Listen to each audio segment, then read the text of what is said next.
Welcome to Doon citizens online viewers. मैं आशीष गर्ग आपके साथ जुड़ा हूँ। जैसा कि आपको मालूम ही है कि डीसीओ के माध्यम से हमने देहरादून में एक कॉन्शियसनेस जगाने की एक मुहिम शुरू की है। इस सीरीज में हमने करीब 1 महीने से कई प्रोग्राम्स शुरू किए हैं, जिसमें माइंडफुलनेस के प्रोग्राम थे, हेल्थ से रिलेटेड प्रोग्राम थे। अब जैसे सोशल कॉन्शियसनेस को जगाने के लिए हमने कुछ विमेन सेफ्टी पे काम किया और एटिकेट्स ऑफ दून इस पे काम हुआ। सोसाइटी के टेंडेंसी पे भी हमने बात की, लेकिन एक जो इन्वायरमेंटल कॉन्शियसनेस जगाने के लिए भी हमें कुछ काम करना है। तो इसके लिए हमने अभी 5 तारीख को 5 जून को इन्वायरमेंटल डे पर, वर्ल्ड इन्वायरमेंटल डे पर हमारे स्मार्ट सिटी सीईओ डॉक्टर आशीष श्रीवास्तव से भी बात की थी, जिसमें हमने एक एक स्मार्ट सिटी के एक एक पहलू को काफी डीप में जाके उनको स्टडी किया था, उनके साथ सॉल्यूशंस निकालने की बात की थी। इसी मुहिम में आज हमारे साथ एक और विशिष्ट अतिथि देहरादून के माननीय विनय शंकर पांडे सर हैं। और सर आईएएस हैं 2007 के, और सर ने कई भिन्न भिन्न जगहों पर काम किया है। बहुत अच्छे इनके अचीवमेंट्स हैं। खासकर यदि मैं देहरादून का कहूँ, देहरादून में सर ने बहुत अच्छी मुहिम शुरू की है। यदि आपने देखा होगा तो सिंगल यूज प्लास्टिक के खिलाफ जो ह्यूमन चेन एक बनी थी, जिसमें करीब 1 लाख से ज्यादा लोगों को जोड़कर उस पॉलीथीन की मुहिम को रोकने का जो प्रयास किया था, वो बहुत सक्सेसफुल रहा। इसके अलावा सर ने एक जो स्वच्छता ऐप पर काफी काम करके नगर निगम को, या कहें देहरादून को, पूरे देश में करीब 80 रैंक पे लेके आए थे। इसके अलावा सर ने जो असेसमेंट्स हैं, जो हमारे हाउस टैक्स असेसमेंट होते हैं, उसको एक दोबारा से रिव्यू करके जो एक बहुत बड़ा प्रयास किया, जिसमें काफी लोग या बड़े बड़े व्यवसायी या जो प्रतिष्ठान उसको सही से डिक्लेयर नहीं करते थे, तो उनको उस नेटवर्क में लाकर नगर निगम की आय बढ़ाने का भी प्रयास किया है। तो बहुत ही अच्छे ये प्रयास हुए। लेकिन अब जो ये देहरादून का जो एक वेस्ट मैनेजमेंट का इशू है, सबसे ज्यादा चर्चित इशू है, और सबसे ज्यादा इन्वायरमेंटल डिग्रेडेशन का जो पिछले कुछ दशकों में हुआ है, उसमें वेस्ट मैनेजमेंट है। और उसके साथ साथ क्लाइमेट की जो बातें हो रही हैं, वेस्ट मैनेजमेंट जो ग्रीन हाउस जनरेशन जो हमारे लैंडफिल से होता है, मीथेन गैसेस वगैरह निकलती है, उसके भी कई बड़े इश्यूज हैं। साथ ही साथ हमारे साथ एक और हमारे दून सिटीजन्स ऑनलाइन की मेंबर है अनुपमा खन्ना, एक बहुत फाइन जर्नलिस्ट है। और इन्होंने करीब हर मामले पर जो देहरादून से जुड़े हुए हैं, सिविक इश्यूज हैं, एक चाइल्ड और वुमेन से रिलेटेड इश्यूज हैं, और भी कई सारे इश्यूज हैं, उन पर उन्होंने बहुत डेप्थ में जाके काम किया है। देहरादून की रग रग से ये वाकिफ है। इसके अलावा इनको कई इंटरनेशनल अवार्ड्स मिले, और बहुत अच्छी जर्नलिस्ट हैं, पायोनियर के साथ जुड़ी हैं। आजकल लॉकडाउन के टाइम में ये जो हमारे होमलेस एनिमल्स होते हैं उनके साथ बहुत काम करती है। तो आपका स्वागत है अनुपमा इस प्रोग्राम में। तो सर अब हम अपना डिस्कशन शुरू करते हैं। तो देहरादून की यदि हम वेस्ट मैनेजमेंट की सर एक बात करें, तो मैं अपने दर्शकों को सर एक एनोलॉजी देना चाहूंगा कि करीब जैसे 400 टन के करीब मुझे लगता है हमारा पर डे घर घर से नगर निगम कूड़ा उठाता है। तो मेरा ये बताना है कि कितना भारी काम है कि हर घर से कूड़ा उठा के उसको शीशमबाड़ा, एक लैंडफिल यहाँ से 20 किलोमीटर दूर है, जहाँ इसको ले जाना पड़ता है। तो आप ये समझ सकते हैं कि एक जो हाथी होता है उसका वेट सर करीब 4 टन होता है। तो समझ लीजिए करीब 100 हाथी रोज उठा के पूरे शहर से 20 किलोमीटर सर उनको ट्रांसपोर्ट कर रहे हैं। और कितने हाथी जमा हो गए हैं उसका तो कह नहीं सकते। तो बहुत बड़ी समस्या सर हमारे पास ये आ रही है। तो सबसे पहले सर आपसे ये डिटेल में जानना चाहेंगे कि ये जो पूरी प्रक्रिया है आज की डेट में, जो नगर निगम आपके जो अधिकार से, जो आपके निर्देशन से कैसे करता है सर, इसको हमारे दर्शकों को। सबसे पहले आप सभी को सादर नमस्कार। और ये बहुत ही मेरे लिए सौभाग्य का विषय है कि आज मैं आप लोगों से रूबरू हो रहा हूँ। देखिए, म्युनिसिपल कॉरपोरेशन का जो सबसे महत्वपूर्ण कार्य होता है वो होता है सॉलिड वेस्ट मैनेजमेंट का। क्योंकि जो भी अर्बन एरिया में हम लोग निवास करते हैं, हम लोगों के घरों से कूड़े जनरेट होते हैं। पहले के समय में आप लोगों को जानकारी होगी कि लोग कूड़े को जलाया करते थे, इसीलिए कहीं पर गार्बेज इकट्ठा नहीं होता था। वेस्ट इकट्ठा नहीं होता था, लेकिन वो पर्यावरण की दृष्टि से बहुत ही घातक होता था। कदाचित इसी को ध्यान में रखते हुए ये परंपरा बंद हुई। जहां तक देहरादून का सवाल है, हमारा जब डिलिमिटेशन हुआ है उसके पहले देहरादून में केवल 60 वार्ड हुआ करते थे और इसकी एरिया जो थी म्युनिसिपल एरिया वो 72 किलोमीटर थी। 2018 में जब इसका डिलिमिटेशन हुआ, सीमा का विस्तार हुआ और आपको जान के आश्चर्य होगा कि अब 196 किलोमीटर की एरिया नगर निगम क्षेत्र में आती है और 100 वार्ड हमारे हो गए हैं। तो निश्चित रूप से बहुत ही ये चैलेंजिंग काम है और करीब 8 लाख लोगों की जनसंख्या इस क्षेत्र में निवास करती है और तकरीबन 1,54,000 से भी ज्यादा हमारी हाउस होल्ड्स हैं जिनके घरों से निकलता है कूड़ा। साथ ही साथ इंडस्ट्रियल वेस्ट होता है और ई वेस्ट है, बायोमेडिकल वेस्ट है। इस तरह के कई चीजें लोगों के यहाँ से जनरेट होती हैं जिसका डिस्पोजल एक बहुत बड़ी चुनौती है। साथियों, मैं आपको स्पष्ट करूं कि जब जनवरी 2019 में मैंने एज ए म्युनिसिपल कमिश्नर यहाँ का कार्यभार संभाला, उस समय तक चेन्नई वेस्ट मैनेजमेंट के साथ देहरादून म्युनिसिपल कॉर्पोरेशन का एक एग्रीमेंट हो चुका था। उस एग्रीमेंट के मुताबिक अक्टूबर 2018 से चेन्नई वेस्ट मैनेजमेंट को डोर टू डोर कलेक्शन प्रारंभ करना था, लेकिन दुर्भाग्यवश यह कार्य प्रारंभ नहीं हो पाया था। हम लोगों ने काफी बड़े स्तर पर इसका प्रयास किया। कंपनी के सीनियर ऑफिसर्स को बुलाया गया यहाँ पर और उनको कहा गया कि आप फेज वाइज अब शुरू करिए क्योंकि ऑलरेडी 3 महीने का आप डिले कर चुके हैं। फिर 5 वार्ड से हमने शुरुआत की, 10 किया, 35 किया, 50 किया। आज की तारीख में 69 वार्ड्स से हम इस कूड़े का डोर टू डोर कलेक्शन कर रहे हैं। मुझे इसको स्वीकार करने में कोई हिचक नहीं कि अभी हमारे जो नए वार्ड जुड़े थे उसमें 31 वार्ड्स ऐसे हैं जहां पर अभी हम डोर टू डोर कलेक्शन का कार्य नहीं कर रहे हैं। वहां पर म्युनिसिपल कॉर्पोरेशन अपने संसाधनों से सप्ताह में 2 या 3 दिन अपनी गाड़ियां भेजता है, लेकिन वो बिल्कुल सही है कि वो भी साइंटिफिक ढंग से उसका डिस्पोजल नहीं हो रहा है। तकरीबन 400 मीट्रिक टन कूड़े का जनरेशन यहाँ पर डे होता है। अभी तक होता ये था कि हम गाड़ियों से इस कूड़े को कलेक्ट करते थे और सीधे शीशमबाड़ा ले जाते थे। अब 3 ट्रांसफर स्टेशन हमने बीच में बनाए हैं। 2 तो फंक्शनल हो गए हैं, एक धोरण, दूसरा हो गया है कारगी और तीसरा हमारा इंदिरा नगर का भी कार्य मतलब कंस्ट्रक्शन स्टेज पर है। इसका लाभ ये हो रहा है कि जैसे धोरण के एरिया के जो इलाके हैं वहां डोर टू डोर कलेक्शन की जो हमारी छोटी गाड़ियां लगी हैं वो अपने वार्डों का कूड़ा लाकर धोरण पे डालती हैं, फिर वहां बड़ी गाड़ियों से सीधे शीशमबाड़ा हम ट्रांसफर करते हैं। इसका लाभ ये हो रहा है कि गाड़ियों का मूवमेंट थोड़ा फास्ट हो गया है, एक सर्टेन एरिया में वो गाड़ियां चल रही हैं और आज की तारीख में 110 वाहन डोर टू डोर कलेक्शन के कार्य में लगे हुए हैं।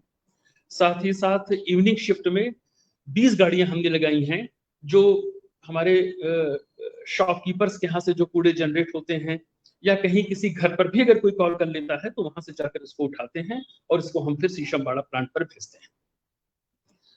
जहां तक नए वार्डों का सवाल है, अभी हमारा एक हर्रावाला में एक यूएनडीपी के साथ और वेस्ट बैरियर के साथ हम लोगों ने 5 जो हमारे नए इलाके के वार्ड हैं वहां पर डोर टू डोर कलेक्शन का काम उनको दिया है।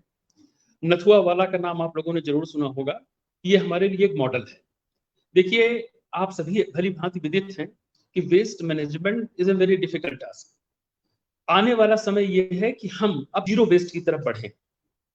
इसका लाभ ये होगा कि हमने 3 या 4 वार्डों का एक क्लस्टर बनाया, वहां पर नगर निगम से लैंड अलॉट की, उस 4-5 वार्डों का कूड़ा वहीं इकट्ठा हो, वहीं उसका सेग्रीगेशन हो, वहीं उसकी प्रोसेसिंग हो और उसका इस्तेमाल हम जिस तरह से डिस्पोजल करना चाहें करें। वहां पर हम कंपोस्टिंग भी करते हैं। जैसे नथुआ वाला में मैं आप सभी लोगों से अनुरोध करूंगा, यदि समय मिले तो मेरा आपसे भी आशीष जी अनुरोध होगा कि एक बार आप जरूर विजिट करें। फीडबैक फाउंडेशन के माध्यम से उसको हम कर रहे हैं। It is a very successful model और आज की तारीख में हालात ये है कि वो स्वयं वहां का यूजर्स चार्ज कलेक्ट करते हैं और करीब 8-9 महीने इसको कार्य करते हो गए। अब वो बिल्कुल ब्रेक इवन पॉइंट पर आ गए हैं, जितना खर्च कर रहे हैं उतनी उनकी वसूली हो रही है। हम उम्मीद करते हैं कि शायद आने वाले समय में वो कुछ लाभ की स्थिति में चले जाएंगे। तो जीरो वेस्ट का ये कॉन्सेप्ट हम लोग लेकर चल रहे हैं। इसीलिए जो वेस्ट बैरियर को भी हमने 5 वार्ड दिए हैं। आर्केडिया में जो हमारे 5 वार्ड है वो हमने एचडीएफसी बैंक और यूएनडीपी के साथ मिलकर उनको भी देने का फैसला किया है। इसका लाभ ये होगा कि उस 5-6 वार्डों का एक क्लस्टर होगा, वहीं पर कूड़े कलेक्ट होंगे, वहीं प्रोसेसिंग होगी और वहीं पर उसका डिस्पोजल होगा। इससे एक फायदा जो यहाँ के दून वासियों को मिलेगा आने वाले समय में, कि जो शहर में आपको हमेशा कंप्लेंट आती है कि कूड़े से भरी गाड़ियां जा रही हैं, कभी उस पर ढका हुआ नहीं है, कहीं कूड़े गिर रहे हैं, एक पोल्यूशन फैलता है, गाड़ियों का जो डीजल है जल रहा है, उससे जो पर्यावरण को नुकसान हो रहा है, इस सब से हमको काफी राहत होगी और हम लोग इसी दिशा में आगे बढ़ेंगे। सर आपने बहुत अच्छा जवाब दिया और मेरा अगला क्वेश्चन इनफैक्ट वही था कि डिसेंट्रलाइजेशन की तरफ एटलीस्ट इस फील्ड में बढ़ना चाहिए जी। मे बी वार्ड वाइज या हम कुछ कूड़े के वॉल्यूम के हिसाब से कुछ एरिया डिसाइड करके जी उसको काम करें। तो सर इसमें कूड़े को जैसे हम लोग आपस में डिस्कस करते हैं या जो मेरे पास क्वेश्चंस आए हैं, इसमें सर हमारे पास 3 ही ऑप्शन है जी। एक ऑप्शन है सर, जैसे हम सिंगापुर यदि मॉडल में चले जाएं, जो एक वेस्ट टू एनर्जी का कॉन्सेप्ट पे काम करते हैं, तो वहां सर मोस्टली जितना भी है मिक्स वेस्ट ही सारे घर से उठाया जाता है जी। और उसको एक 4 जो हमारे पास इंसिनरेटर्स हैं बहुत हाई क्वालिटी के, उनमें बर्न करके प्लांट्स हैं और उन पर फ्लू गैसेज इमिशन को बड़ी अच्छी तरह चेक किया जाता है और फिर कुछ लैंडफिल में भी जहाँ डाला जाता है सर, उसको भी उन्होंने ग्रीन फॉरेस्ट बना दिया। तो एक तो वो है। दूसरा सर ये है जो हम इंदौर मॉडल पे आ गए, जो हमारा नंबर 1 इंडिया का है, जिसमें डोर टू डोर सर हम उठाते तो हैं, लेकिन घर में सेग्रीगेशन बड़ा प्रॉपरली होता है, जिसमें आपका ड्राई वेस्ट, वेट वेस्ट, इसी कंपोस्टिंग हो जाती है और जो हैजार्डस वेस्ट है उसको भी सर मतलब एक किसी एंड पे सर पहुंचाया जाता है जो उसके डिफरेंट रिसाइकलिंग के। जी। तीसरी ऑप्शन हो सकती है हम इसका एक मिक्स्ड फॉर्म अडॉप्ट करें, क्योंकि सर अभी हम एक राह पे चल चुके हैं, जैसा आपने कहा सिचमबाड़ा में काफी वेस्ट ऑलरेडी पड़ा है। बिल्कुल, यदि सर उस पर बहुत जल्दी काम नहीं हुआ तो जैसे गाजीपुर में हमारा एक पहाड़ है, कल ऐसा ना हो एक पहाड़ यहाँ भी खड़ा हो जाए। बिल्कुल ठीक है। तो मेरा आपसे सर ये जानना है, ये 3 ऑप्शंस हैं, इसमें नगर निगम किस ऑप्शन से सर काम करने का ज्यादा मतलब वो रखता है? देखिए, ये एक जो आपने भी पूछा है, देखिए ये आइडियल कंडीशन तो ये होती है जो आपने इंदौर का बताया है कि हम कूड़े को सेग्रीगेटेड घर से लें, उसमें वेट वेस्ट अलग होता है और ड्राई वेस्ट अलग होता है, साथ ही जो ई वेस्ट होते हैं या जो जिसको हम हैजार्डस वेस्ट कहते हैं, वो तीनों सेपरेट हों। तो जो आपका वेट वेस्ट है उसकी हम जो भी ऑप्शंस हो सकते हैं, जैसे हमारे कंपोस्टिंग में कहीं यूज हो सकता है, फल सब्जियों के छिलके हैं, ये सब चीजों का हम यूज कर सकते हैं। जहां तक देहरादून का सवाल है, हम लोगों ने पिछले दिनों काफी इसका प्रयास किया और काफी प्रचार प्रसार भी किया और मैं तो कुछ जो हमारे रेजिडेंट वेलफेयर एसोसिएशन उनको मैं तहे दिल से शुक्रिया भी करूंगा कि उन्होंने बहुत ही ट्रू स्पिरिट में इसका पालन किया और वो सेग्रीगेटेड कूड़े ही हमको दे रहे हैं। लेकिन लास्ट नंबर पर ही देखा जाए तो अभी कूड़े मिक्स ही आ रहे हैं, ये सच्चाई है। जो हमारा मॉडल अभी यहाँ पर था उसमें हम लोग वेस्ट टू एनर्जी प्लांट लगाने के बारे में काफी सीरियसली सोच रहे थे और चूंकि हमारा चेन्नई वेस्ट मैनेजमेंट कंपनी के साथ जो करार हुआ था उसमें एक क्लास ये भी था कि वो चाहेंगे तो फ्यूचर में यहाँ पर वेस्ट टू एनर्जी का प्लांट लगाएंगे, लेकिन कुछ इश्यूज उसमें हम लोगों के थे, क्योंकि ये इनके रेट्स को लेकर, इनको जो वेस्ट टू एनर्जी से जो बिजली इनको जो जनरेट कर रहे थे उसका जो हमारी यूआरसी है, रेगुलेटरी पावर कमीशन है पावर का, उसने 9 रुपए पर यूनिट के हिसाब से इनको देने का फैसला किया था। हम लोगों का ये कहना था कि ये 9 रुपया तब दिया जाता है जबकि इनिशियल कॉस्ट भी कंपनी की लगी हो। लेकिन मैं आप लोगों को बता दूं, शायद ये जानकारी में होगा भी, कि जो हमारा शीशमबाड़ा का प्लांट है वहां की लैंड म्युनिसिपल कॉर्पोरेशन ने दे रखी है। 40 करोड़ का ये प्लांट था, उसमें 20 करोड़ हम नगर निगम ने दिया था। हम लोगों का ये कहना था कि चूंकि इनिशियल कॉस्ट जो लैंड की है और जो कंस्ट्रक्शन कॉस्ट है वो हम दे चुके हैं, लिहाजा आप हमको टिपिंग फीस से एग्जेम्पशन दीजिए या जो बिजली के रेट हैं वो आप कम करिए। ये डेडलॉक अभी बना हुआ है और इसमें ऑनरेबल चीफ सेक्रेटरी की अध्यक्षता में हम लोगों की बैठक भी हुई थी। हम खुद चाहते थे कि जो वहां पर आरडीएफ लगातार इकट्ठा हो रहा, और जैसा कि आपने भी कहा कि एक दूसरा गाजीपुर न खड़ा हो जाए, हम लोग इस चीज को लेकर काफी चिंतित भी हैं, क्योंकि अगर यही स्थिति रही तो हमारी जो लैंडफिल वहां पर है वो करीब साल तो नहीं, करीब 2 साल में वो पूरी तरह से भर जाएगी। इसीलिए हम लोगों ने अपनी कुछ टीमें भेजकर कई सीमेंट फैक्ट्रियों से बातचीत की और थोड़ा सा ये एक अच्छा पक्ष इसका ये है कि पिछले दिनों ये 50 टन से 75 टन तक अब हमारा आरडीएफ वहां से जा भी रहा है। लेकिन ये पर्याप्त नहीं है। जब तक हम 1000 मीट्रिक टन पर डे यहाँ से डिस्पैच नहीं करेंगे तो हम इस समस्या से निजात नहीं पाएंगे। हालांकि गवर्नमेंट के लेवल पर ये काफी डिस्कशन चल रहा है और मैं काफी आशावान हूँ इसका कोई न कोई समाधान जरूर निकलेगा। इसी से जुड़ा सर एक क्वेश्चन है, क्योंकि आपने कहा कि सर जीरो वेस्ट की एक बात की, इसमें सर कई आरडब्ल्यूएल कॉलोनी में बहुत अच्छे प्रयास किए। स्मार्ट सिटी के माध्यम से सर एक इसके बाद कंपटीशन भी हुआ था जिसमें अलग अलग कॉलोनी में ये सब काम हुए थे और आज भी कर रहे हैं। लेकिन सर एक जो जनरल समस्या आती है कि जो कुछ अवेयरनेस प्रोग्राम्स भी किए गए इसके लिए, वो लोग ये कहते हैं या फिर हम जब सेग्रीगेट कर लेते हैं तो हमको या फिर गाड़ियां नहीं मिलती नगर निगम की तरफ से, या जो गाड़ियां आती हैं उसमें उसी कूड़े को सर दोबारा मिक्स कर दिया जाता है। तो उनका जो एक सर महीनों का एफर्ट्स होता है जो उन्होंने उसको सेग्रीगेट करके रखा था वो बेकार चला जाता है। तो फिर वो फ्रस्ट्रेशन में सर फिर अगेन वो उसी मोड में चले जाते हैं। तो इसमें सर आप क्या समझते हैं, उनको क्या करना चाहिए? देखिए, ये आपका बहुत ही वाजिब प्रश्न है और निसंदेह अगर कोई रेजिडेंट वेलफेयर एसोसिएशन या कोई अगर व्यक्ति अपने यहाँ कूड़े का बहुत ही ऑनेस्टली सेग्रीगेशन कर रहा है और उसके सामने समस्या रहती है कि उसका यूज करे तो क्या करे। देखिए, इसके लिए हम लोगों ने फरवरी के मंथ में एक काफी लंबा डिस्कशन करने के बाद एक इसका रोड मैप तैयार किया था। लेकिन थोड़ा सा ये दुर्भाग्य रहा कि कोविड-19 के कारण हम लोगों की सारी स्कीम्स अभी तक इम्प्लीमेंट नहीं हो पा रही हैं और हम लोग अभी जहां थे वहीं पर खड़े हुए हैं। इसमें हम लोगों ने ये प्लान किया था कि सभी रेजिडेंट वेलफेयर एसोसिएशन के लोगों के साथ हम बैठेंगे और पहले ये तय करेंगे कि कहां-कहां पर ट्रू स्पिरिट में इसको हम लोग सेग्रीगेट कर रहे हैं। उनकी एक सूची लेने के बाद हम प्रयास ये करेंगे कि उस पर्टिकुलर एरिया में, जैसा कि मैं आपको स्पष्ट कर दूं कि नगर निगम की जमीनें इस पूरे शहर में हर वार्ड में हैं और हम चाहते भी हैं कि उसका यूज हो, क्योंकि आए दिन हम लोगों के सामने ये समस्या रहती है कि कोई किसी ने कब्जा कर लिया, फिर हमारी टीम जाकर उस कब्जे को छुड़ाती है। तो हम तो चाहते हैं कि इस जमीन का हम सदुपयोग करें। तो हम लोगों ने ये प्लान किया था कि इस तरह की जमीनों को हम बिल्कुल आइडेंटिफाई करें, इनकी तार-बाड़ करें, वहां पर कंपोस्टिंग के लिए प्रोविजन करें ताकि आसपास के लोग, उनको हम गाड़ियों की भी सुविधा दें, अपने यहाँ जो भी कलेक्शन इस तरह का करते हैं उनकी हम प्रॉपर कंपोस्टिंग करें। और इसके अलावा जो ऐसे वेस्ट हैं जिनका यूज नहीं हो सकता है, उनको हम नथुआ वाला में हमारा जो फीडबैक फाउंडेशन ने इतना बढ़िया सिस्टम बनाया है कि वहां वो कचरे से टाइल्स बनाने का भी काम कर रहे हैं, कुछ ढक्कन बनाने का काम कर रहे हैं। बहुत अच्छा यूज उन्होंने किया है। तो हम लोग इस पूरी चेन को बनाना चाहते थे, लेकिन ये थोड़ा सा अनफॉर्चुनेट रहा कि हम लोग इसको भी इम्प्लीमेंट नहीं कर पाए। लेकिन मैं आज आप लोगों को आश्वस्त कर रहा हूं, थोड़ी सी स्थितियां नॉर्मल होती हैं तो हम इस चीज को कमिटमेंट कर रहे हैं आपके साथ कि हम एक क्लस्टर वाइज लैंड एलोकेट करेंगे, उसका तार-बाड़ कराएंगे और वो हम उसकी पूरी व्यवस्था संभालने के लिए वहां के रेजिडेंट वेलफेयर एसोसिएशन से ही अनुरोध करेंगे कि आप इसका मैनेजमेंट करिए। नगर निगम से जिस तरह की आपकी आवश्यकता हो, देखिए मैं इस बात को स्वीकार कर लूं कि संसाधनों की कोई कमी नहीं है। यहां तक कि नाबार्ड जैसी संस्था ने भी अभी हमको 10 गाड़ियां दी हैं और वो दिया है उन्होंने हर्रावाला के लिए। उन संस्थाओं से भी हम बात करेंगे तो हमको उम्मीद है कि हर welfare association, resident welfare association को 3-4 का क्लस्टर बनाकर एक-एक 2-2 गाड़ियां भी देने को तैयार है ताकि उन गाड़ियों से ट्रांसपोर्टेशन हो और वो अपना काम करें। तो let us hope for good. हम उम्मीद करते हैं थोड़ी सी स्थितियां नॉर्मल हो, हम लोग आपस में बैठकर इसका कोई बहुत ही अच्छा समाधान निकालेंगे।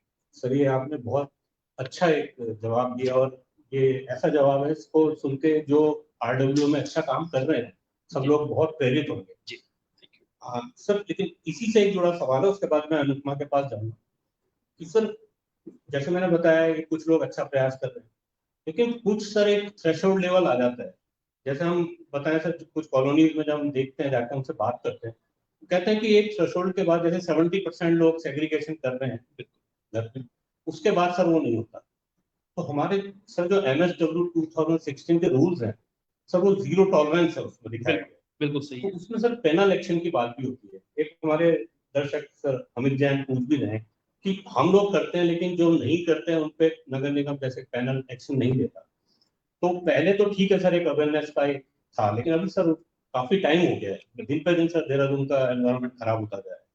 तो ये पैनल एक्शन भी लेना सर जरूरी है कि अब वो टाइम नहीं रहा सर, क्योंकि इस कोविड टाइम्स में भी हमने देखा था प्रकृति काफी बिल्कुल स्वच्छ और साफ हो गई थी। तो अब सर हम क्यों उस डामाडोल स्थिति में है। अब इस पे पैनल एक्शन लेने का सर यदि नगर निगम का कोई प्लान है, चाहिए सर क्लियरली।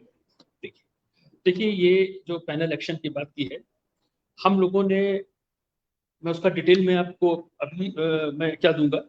देखिए, इसमें नगर निगम की तरफ से हमारे जो सुपरवाइजर इंस्पेक्टर्स आए दिन चालान करते हैं, काफी लंबी संख्या में इसके चालान भी होते हैं, और पिछले वर्ष की बात करें तो करीब 18 लाख रुपए हम लोगों ने इस पर फाइन लगाया था। लेकिन एज ए म्युनिसिपल कमिश्नर मैंने इसका ये अनुभव किया कि ये केवल म्युनिसिपल कॉरपोरेशन अकेले इस काम को करने में सक्षम नहीं है। और शायद आप लोगों को याद हो कि हमारी जो लास्ट बोर्ड मीटिंग हुई थी, हम लोगों ने एक बहुत ही हिस्टोरिकल स्टेप उसमें लिया है, सोशल पुलिसिंग का। इसके पीछे कॉन्सेप्ट ये है कि हम लोग, ये हमारे बोर्ड से प्रस्ताव पास हो चुका है, इसमें हम लोगों ने ये तय किया है कि हम अपने जितने रेजिडेंट वेलफेयर एसोसिएशन हैं, जो हमारे एनजीओज अच्छे हैं, उनका ट्रैक रिकॉर्ड देखकर हम चालान करने का अधिकार उनको देंगे। देखिए, सोशल पुलिसिंग और सोशल दबाव से बढ़कर कोई दबाव नहीं होता। आज की तारीख में मैं देखता हूं कि अगर मैं कहीं रास्ते में जाता हूं, अगर मैं किसी को टोकता हूं कि आपने मास्क नहीं पहना, या किसी को कूड़ा फेंकते देखता हूं, मना करता हूं, तो वो बड़ा ही शर्मसार महसूस करता है अपने को, बजाय इसके कि हम केवल डंडे से इसको कार्य करें। ठीक है, डंडे का काम अपना है कि हम दंडित कर रहे हैं उनको, लेकिन जिस दिन सोशल पुलिसिंग का कंसेप्ट हमारे यहाँ चल जाएगा, मैं आपको बता रहा हूँ कि इसमें हम निश्चित सफलता मिलेगी। इसके लिए हम लोगों ने अपने बोर्ड से प्रस्ताव पास कर दिया है। इसमें व्यवस्था ये होगी कि कुछ आइडेंटिफाइड हमारी जो रेजिडेंट वेलफेयर एसोसिएशन है, कुछ हमारे जो एनजीओज हैं जो इस काम को स्वेच्छा से करना चाहते हैं, उनको हम एक नगर निगम की तरफ से आई कार्ड इशू करेंगे, उनको हम चालान बुक उपलब्ध कराएंगे, और ये इस बात का संदेश अपने हम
ठीक।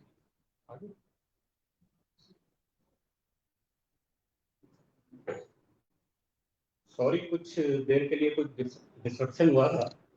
तो अभी जितने सर ने जो वेस्ट मैनेजमेंट के बारे में जितना भी बताया, तो अनुपमा जो हमारे साथ जुड़ी हुई है, तो अनुपमा, मेरा आपसे एक सवाल है कि क्योंकि आप सिटीजन्स के साथ जुड़ी हुई हैं, तो आप ये मुझे बताने का कष्ट करें कि जितने भी इश्यूज अभी आपने सुने उसके बारे में आपके क्या विचार हैं? आप जो जनता की भावना किस तरीके से कन्वे करना चाहेंगे विनय शंकर सर को? आशीष जी, नेटवर्क प्रॉब्लम हो गई थी, आप जस्ट कनेक्टेड बैक। आप जो जनता की भावना किस तरीके से कन्वे करना चाहेंगे? क्या आप मुझे सुन पा रहे हैं? आशीष जी, नेटवर्क प्रॉब्लम हो गई थी, आप जस्ट कनेक्टेड बैक।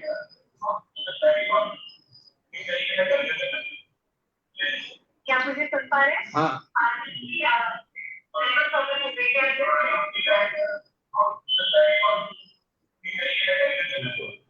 ओके जी जी अनुपमा बोलिए। हाँ जी, टाइम लैग है पर okay, there is a lot of background noise. मैं अपने व्यूज शेयर करती हूँ। हाँ जी, विनय शंकर पांडे जी ने काफी इनपुट्स हमारे साथ शेयर करे on everything that he is doing. हाँ जी, अब क्लियर है। राइट, तो इस इशू पे वेस्ट मैनेजमेंट इन देहरादून पे देर आर, अगर मैं कंसर्न्स की बात करूँ, of course a lot is being done, लेकिन अगर हम कंसर्न्स की बात करें तो we have limited time and issues बहुत हैं, but if I do it quickly I think I can categorize it in 5 different points. And शुरुआत में मैं ये कहना चाहूंगी that I feel waste management begins from homes and businesses. तो ये दून सिटीजन्स ऑनलाइन का फोरम है जहाँ पे देहरादून के सिटीजन्स हम लोगों को देख रहे हैं, और ये मैसेज पहुंचाना बहुत जरूरी है कि देहरादून को साफ रखना या देहरादून के वेस्ट को मैनेज करना का काम सिर्फ नगर निगम का नहीं है, और घर में हम वेस्ट को मिनिमाइज करें उसका जनरेशन, और फिर उसको हम घर पे कैसे सेग्रीगेट करते हैं, उसमें जो वेट वेस्ट है हम उसको कंपोस्टिंग के लिए कितना देते हैं, और रिसाइकल जो हो सकता है उसको कितना रिसाइकल करते हैं, और फिर जो सॉलिड वेस्ट बचता है उसको हम नगर निगम को दें, ताकि लैंडफिल में जो वेस्ट जा रहा है उसकी क्वांटिटी कम से कम हो। तो सिटीजन्स के लिए एक तो ये मैसेज बहुत जरूरी है कि हमें घर से और अपने ऑफिस से शुरुआत करनी है। इसमें मैं जो विनय शंकर जी से भी पॉइंट पुट फॉरवर्ड करना चाहूंगी वो ये है कि व्हाट आई रियलाइज इज कि ऐसा नहीं है कि सिटीजन्स करना नहीं चाहते, उससे ज्यादा बड़ा ऑब्स्टिकल है कि अवेयरनेस नहीं है। अगर आप कोई भी हाउस होल्ड देखिए, उसमें whoever is running the household, उनको नॉलेज नहीं है कि सेग्रीगेशन के बारे में, उनको नॉलेज नहीं है वेस्ट रिडक्शन कैसे कर सकते हैं। तो एक जो एरिया जिसमें एफर्ट की जरूरत है वो है बहुत ज्यादा अवेयरनेस कैंपेन्स की, ताकि सिटीजन्स को पता चले। ये this is about generation. Then second, अगर मैं कलेक्शन की बात करूं तो some concerns that I would like to share. CAG की जो controller and auditor general CAG की जो रिपोर्ट है, तो 2014 और 17 के बीच में देहरादून में जो टोटल व्हीकल्स अवेलेबल थे उसमें से 58%, मतलब आधे, ऑलमोस्ट आधे के करीब ऑपरेशनल थे, और सिर्फ 7%, मतलब 100 गाड़ियों में से सिर्फ 7 गाड़ियां कवर्ड थी।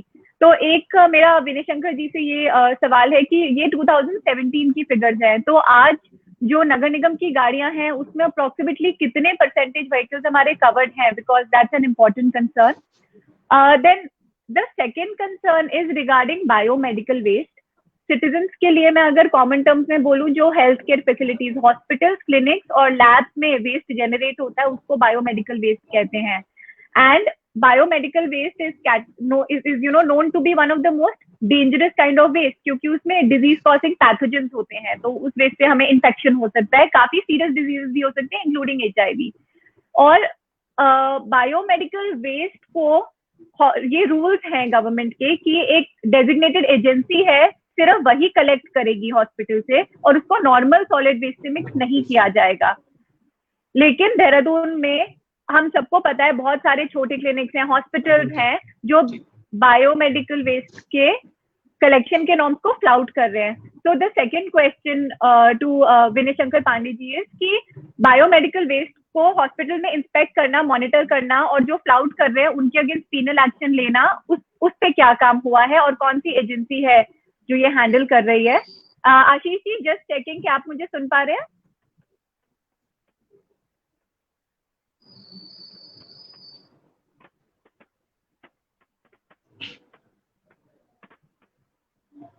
हाँ, मैं सुन पा रहा हूँ।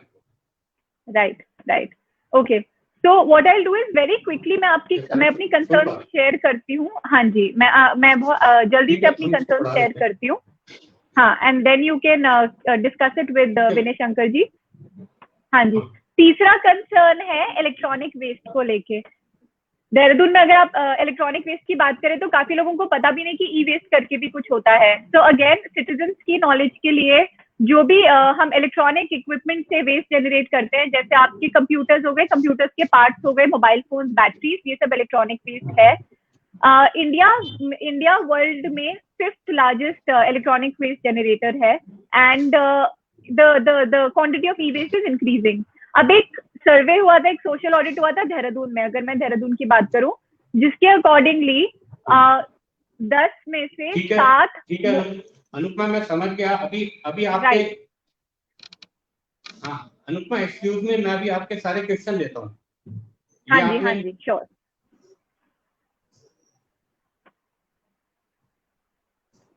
What I try to do, आपके पहले हम डोमेस्टिक वेस्ट की बात कर रहे थे, आपने कमर्शियल और इंडस्ट्रियल वेस्ट के बारे में बताया। तो अभी हम ऐसा कर लेते हैं, पहले डोमेस्टिक वेस्ट के जो आपके क्वेश्चन है मैं विनय शंकर सर से ले लेता हूँ, और फिर आपके जो बाकी के क्वेश्चन ई वेस्ट और बायोलॉजिकल वेस्ट के नेक्स्ट सेक्शन में इंडस्ट्रियल वेस्ट या कमर्शियल वेस्ट में देते। ठीक है, श्योर जी सर। इनका अनुपमा जी का जो मेन क्वेश्चन यही था कि अवेयरनेस पे एक है, उनका यही कहने का मतलब था कि जो वेस्ट मैनेजमेंट जो सर घर में हो रहा है उसका सर सेग्रीगेशन की किसी को जानकारी नहीं है, या किस तरीके के कितने टाइप के वेस्ट होते हैं उसकी जानकारी नहीं है, तो उसके अभाव में वो मिक्स करते हैं उसको सर। जी, तो एक तो ये क्वेश्चन था, और दूसरा सर इनका एक और क्वेश्चन इससे जो कलेक्शन से मतलब जुड़ा हुआ क्वेश्चन था कि पहले तो अवेयरनेस की जाए सबकी, दूसरा सर इनका ये था कि जो हमारी जो सीएजी रिपोर्ट की कोई एक बात करनी थी जो 2014-17 की थी, तो उसमें ये बताया गया था जो व्हीकल्स है सर उसमें से ऑलमोस्ट सर 58% डाउन थी, या उनका रखरखाव ठीक नहीं था, जिसकी वजह से सर शायद कलेक्शन बड़ा ठीक से नहीं हो पा रहा था। जी, तो ब्रॉडली इन्होंने 2 क्वेश्चन बताया, बाकी बायो वेस्ट और ई वेस्ट का हम बात करें।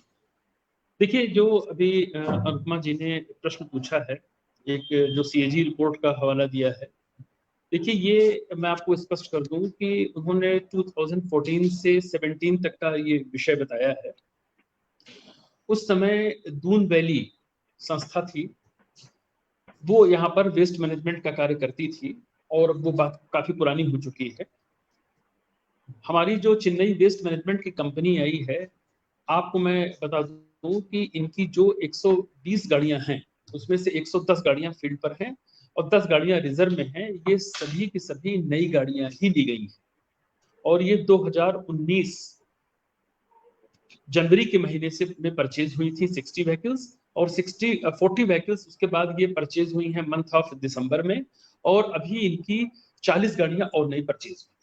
तो ये सारी नई गाड़ियां हैं, प्रॉपर इनका रजिस्ट्रेशन हुआ है आरटीओ ऑफिस में, इनका बाकायदा इंश्योरेंस हुआ है, और ये अपने नंबर प्लेट्स के साथ चल रही हैं। हम लोगों ने अपने यहाँ एक मॉनिटरिंग सिस्टम भी लगा रखा है, और सभी गाड़ियां जीपीएस लगे हुए हैं इनमें। किसी भी दिन आप सभी लोग चाहें तो आमंत्रित हैं, और हमारा ऊपर कंट्रोल रूम बना हुआ है। ये सारी गाड़ियों का मूवमेंट हम लोग खुद देखते हैं, कौन सी गाड़ियां कितने बजे निकली, गाड़ी रुकी हुई है तो भी हम अपने मॉनिटर पे देख लेते हैं, गाड़ी मूव कर रही कि नहीं कर रही है, ये सभी में जीपीएस सिस्टम के साथ ये लगी हैं, और इनकी पूरी प्रॉपर मॉनिटरिंग होती है। तो गाड़ियों का ये कोई ऐसा इशू अब नहीं है जो पहले रहा होगा। दूसरी बात जो आपने डोमेस्टिक वेस्ट के बारे में पूछी है, देखिए ये जो भी हमारी वेस्ट की गाड़ियां जाती हैं कलेक्ट करने के लिए, इधर कुछ दिनों से तो हम लोग उसमें जो लाउड स्पीकर लगा हुआ है उसमें कोविड का प्रचार प्रसार चल रहा है। शुरुआत में जब ये गाड़ियां चली थी तो उसमें लगातार सूखे कूड़े, गीले कूड़े की बात लगातार बताई गई है। ये बताया गया है कि 3 तरह के आप बॉक्स रखिए अपने यहाँ, ड्राई वेस्ट का अलग, वेट वेस्ट का अलग, और जो हैजार्डस वेस्ट है उसका आप अलग रखिए। हैजार्डस वेस्ट का हम लोगों ने कोई उसमें प्रॉपर सेग्रीगेशन नहीं किया है अपनी गाड़ी में, कंपार्टमेंट 2 ही हैं, एक वेट का और एक ड्राई का। इसके अलावा ये कहा गया था कि जो आपके इस तरह के हैजार्डस वेस्ट हैं उसको एक थैले में बंद करके आप दें तो वो गाड़ी में पीछे लगा कर ले जाते हैं उसको। इधर कुछ दिनों से ये बिल्कुल मैं स्वीकार कर रहा हूँ कि इसके प्रचार प्रसार में कमी आई है, क्योंकि हम लोगों ने जब से ये कोविड-19 का आया तब से सारी गाड़ियों में हमारा जो एड्रेस सिस्टम था उसमें प्री रिकॉर्डेड मैसेज वही चलाए जा रहे थे। लेकिन इसको नए सिरे से हम लोग फिर एक बार प्रयास करेंगे कि लोगों को इसके बारे में जागरूक किया जाए। पैम्फलेट भी हम लोग अब सोचे हैं कि इसको छपवाते हैं, और हर घर में जब वो गाड़ियां सुबह वेस्ट कलेक्ट करने जाती हैं तो ये पैम्फलेट भी हर घर में इसको हम वितरित कराएं। आपको ये भी बता दूं कि हम लोगों ने सेग्रीगेशन के लिए अपने नगर निगम के पोर्टल से करीब 1,20,000 SMS भी भेजे थे, और उसकी मैं डेट भी आपको बता सकता हूँ, 60-60 हजार करके हमने भेजे थे, क्योंकि हमारे यहाँ हाउस टैक्स जमा करने के समय सारे रिकॉर्ड सबके हैं, सबके मोबाइल नंबर के साथ लोकेशन वाइज है। तो ऐसा नहीं है, अपने नगर निगम के स्तर से हम लोगों ने प्रचार और प्रसार करने का पूरा काम किया है, लेकिन ये भी स्वीकार करने वाली बात है कि अभी उस लेवल का हम नहीं कर पाए हैं कि लोग उसको अपनी आदत में शुमार कर रहे हैं और उसका पालन करें। सुझाव बहुत अच्छा है अनुपमा जी का, और इसको मैं स्वीकार करता हूँ और प्रयास करूंगा कि इसके लिए हम और बेहतर क्या हो सकता है। अनुपमा जी का भी मैं इसमें थोड़ा सा चाहूंगा कि उनकी तरफ से भी हमें कुछ कंट्रीब्यूशन मिले, सुझाव मिले कि लोगों को जागरूक करने के लिए हम और क्या क्या स्टेप्स ले सकते हैं। धन्यवाद सर आपका। जरूर आपको डीसीओ के माध्यम से ये पूरा एक सुझाव देंगे जी सर। अब एक हम दूसरी मिनट्स पे आते हैं, प्लास्टिक वेस्ट पे भी बात करते हैं सर जी। जब से सर ये इंडस्ट्रियलाइजेशन ज्यादा बढ़ा है या देहरादून की पॉपुलेशन बढ़ी है, दूसरे शहरों से लोग आके यहाँ पे बसे हैं जी, तो एक सर प्लास्टिक वेस्ट का जनरेशन बहुत हुआ है, ऑनलाइन परचेजिंग भी हुई है, पैकेजिंग जितनी भी इंडस्ट्री है सारा कुछ हमारा आज की डेट में प्लास्टिक आता है। तो हम घर में देखें सर, जो मिक्स वेस्ट का 40% के करीब अमाउंट इसी का होता है प्लास्टिक, और वॉल्यूम ज्यादा होता है, वेट तो बहुत कम होता है। तो अब सर इसमें एक जो सेंट्रल गवर्नमेंट ने भी एक स्कीम निकाली थी, जो या उसे कह लीजिए नियम निकाला था, EPR जिसे कहते हैं, एक्सटेंडेड प्रोड्यूसर रिस्पॉन्सिबिलिटी। बिल्कुल ठीक। अब सर इसमें एक जनरल ये सवाल आता है कि रिस्पॉन्सिबिलिटी कंपनीज की है, प्लास्टिक कंपनीज की है, चाहे जितना भी पैकेजिंग आ रहा है और उसके बाद उसका जो डिस्पोजल बड़े मतलब तबाही के तरीके से हम देख सकते हैं कि हमारी रिवर्स खराब हो रही है या हमारी वायुमंडल खराब हो रहा है, जल रहा है, तो रिस्पॉन्सिबिलिटी उनकी है। और इसमें सफर कर रहे हैं सिटीजन और नगर निगम उस पर काम कर रहा है, अपने पैसे लगा रहा है। जैसे हमें मालूम है सर, आप UNDP के माध्यम से काफी इसमें पैसा लगा है। तो हमारा सर आपसे ये पूछना है DCO के माध्यम से कि जब ये उनकी रिस्पॉन्सिबिलिटी है तो ये कॉस्ट उनसे क्यों ना वसूली जाए और उनको फोर्स किया जाए कि ये आपका जो मेहनत आपका है, हमारा नहीं। तो आप इसको किस तरीके से सर को फोर्स करना चाहते हैं? देखिए, ये प्लास्टिक का जो इशू आपने बताया, हम लोगों ने इसको काफी सीरियसली टेकअप किया था, और लास्ट ईयर सितंबर से हम लोगों ने इसका एक अभियान शुरू किया था। आप सभी लोग इससे भली भांति परिचित होंगे। हम लोगों ने सारे अपने 100 वार्ड्स में अपने लोकल कारपोरेटर के माध्यम से, स्टाफ के माध्यम से छोटी छोटी रैलियां निकाली, लोगों को जागरूक किया। हमारा पहले जोर था कि सिंगल यूज प्लास्टिक को हम खत्म करें, क्योंकि हम जो भी कार्य करेंगे, जो भी एक्ट और रूल्स हैं और जो ऑनरेबल हाईकोर्ट का ऑर्डर था, अकॉर्डिंगली हम उसी के हिसाब से कर सकते हैं इसको। क्योंकि आप एक दिन में कहिए कि सारा सिटी या पूरा कंट्री प्लास्टिक फ्री हो जाए, इट इज नॉट पॉसिबल। ये फेजेस में होने वाली चीजें हैं, जैसा कि माननीय प्रधानमंत्री जी ने भी कहा था कि 2022 तक एक जागरूकता का कार्य हमको करना चाहिए। हम लोगों ने देहरादून में इसको बहुत ही ऑनेस्टली किया था, और मैं अपने सभी दूनवासियों का हृदय से आभार प्रकट करता हूं कि जब 5 नवंबर को हम लोगों ने एक कॉल दी थी, तो आप बिलीव नहीं करेंगे कि 1,27,000 लोग सड़कों पर निकल कर आए और उन्होंने सिंगल यूज प्लास्टिक को नो कहा। और उसका असर भी हमको देखने को मिला था कि मार्केट में 60 to 70% प्लास्टिक्स कम हो गई थी। जो सब्जी वाले, रेड़ी वाले, ठेले वाले और भी जहां पर प्लास्टिक्स होती थी, इन लोगों ने इस्तेमाल कम किया था और उसके विकल्प के रूप में जो भी चीजें थी लाना शुरू किया था। मीनवाइल हम लोगों ने ये भी कार्य किया था कि प्लास्टिक कलेक्शन सेंटर हमने बनाए थे, स्कूलों में हमने कंपटीशन कराए थे और कहा था जो स्कूल अपने यहाँ प्लास्टिक बैंक बनाएगा, बच्चे जो ला के प्लास्टिक वहां जमा करेंगे, जिस स्कूल से सबसे ज्यादा प्लास्टिक मिलेगा उसको हमने 1,00,000 रुपए, 50,000, 25,000 की एक प्राइज भी लोगों को दी। एक अच्छा ही माहौल इस देहरादून शहर का बन गया था और हम लोग काफी तेजी से इस दिशा में आगे बढ़ रहे थे। मीन भाई सरकार की तरफ से एक निर्णय हुआ, जब ये कोविड-19 आया तो जो हमारे माइग्रेंट्स लेबर थे या जो लोग शेल्टर होम में रह रहे थे, तो उनको खाने की समस्या आई, पानी सप्लाई की समस्या आई। तो गवर्नमेंट ने इसको कहा कि अभी कुछ दिनों के लिए इसको रोकना पड़ेगा, और फिर प्लास्टिक में फूड उनके जो पैक करके प्लास्टिक की बॉटल्स में पानी वगैरह दिया गया। थोड़ा सा अभियान हमारा इसमें कमजोर हो गया, और फिलहाल हम ये मान के चल रहे हैं कि जो पुरानी स्थिति थी 5 नवंबर के पहले की, वही स्थिति लगभग फिर से बहाल हो गई है। लेकिन हम उम्मीद कर रहे हैं कि जैसे ही इसमें थोड़ी सी हमको रिलैक्सेशन मिलेगी, चूंकि मेंटली लोग प्रिपेयर है, इस दिशा में आगे बढ़ेंगे। जहां तक आपने बताया कि जो बड़ी बड़ी संस्थाएं हैं, जैसे कुरकुरे हैं, चिप्स हैं, कोका कोला की बॉटल्स हैं, देखिए कोका कोला के साथ तो हमारा जो टाई अप हुआ है यूएनडीपी के साथ, ये एक ट्राई पार्टी एग्रीमेंट हुआ है। उसमें वेस्ट वैरियर भी है, यूएनडीपी है, कोका कोला कंपनी भी है, और हम। जो हमने हर्रावाला में अपना प्लांट लगाया है, वो इसी पर्पज से लगाया गया है, और वेस्ट वैरियर को जिम्मेदारी दी है कि वो जितनी भी इस तरह की प्लास्टिक की उनकी जो बॉटल होती हैं कोल्ड ड्रिंक की, ये कलेक्ट करके उसकी रिसाइकलिंग करने का कार्य करेंगे, और इसमें फंडिंग भी कोका कोला की तरफ से होगी। हम लोगों ने 27 मार्च को, मैं आपको डेट बता दे रहा हूँ, 27 मार्च को हम लोगों ने एक मीटिंग भी फिक्स कर रखी थी। जितने भी बड़े चिप्स वाले होते हैं, जैसे अंकल चिप्स हो गई, आपके कुरकुरे हो गए, मैगी हो गई, इनके जो स्टेट की डीलरशिप जिनके पास थी, इनकी हमने 27 मार्च को ऑलरेडी मीटिंग यहाँ पर शेड्यूल रखी थी, और ये कहा था कि ये जिम्मेदारी आपकी है, और ये आपकी रिस्पॉन्सिबिलिटी है, जिसको आप इसका कैसे कलेक्शन करोगे, क्योंकि ये कभी हुआ नहीं है। कागजों में ये नियम बनाया गया, रिस्पॉन्सिबिलिटी दी गई है, लेकिन इसका रोड मैप क्या होगा? देखिए, इंप्लीमेंटेशन इज वेरी डिफिकल्ट। देखिए, प्लानिंग करके कागज पे बता देना, अच्छा प्लान करने वाला आपको मिलेगा, लेकिन इम्प्लीमेंटर आपको अच्छा मिलना बड़ा मुश्किल होता है। तो हम लोगों ने एक रोड मैप के लिए ही सोचा था कि चलो भाई, ये गवर्नमेंट ने एक नियम बना रखा है कि ये रिस्पॉन्सिबिलिटी आपकी है, लेकिन आप उसको करोगे कैसे? सबसे इंपॉर्टेंट ये था, क्योंकि हर घर में छोटे बच्चे हैं, वो चिप्स खा रहे हैं, कुरकुरे खा रहे हैं, उसका वेस्ट जा रहा है, तो उसका क्या सिस्टम डेवलप होगा, इसके लिए ही हमने इनकी 27 मार्च को, मैं आपको डेट बता रहा हूँ, हम लोगों ने एक बहुत बड़ी बैठक यहाँ रखी थी। लेकिन दुर्भाग्यवश जब ये लॉकडाउन हुआ 24 के बाद, तो ये सारी मीटिंग हमारी पोस्टपोन हो गई, और अभी हमने इसमें नहीं किया है।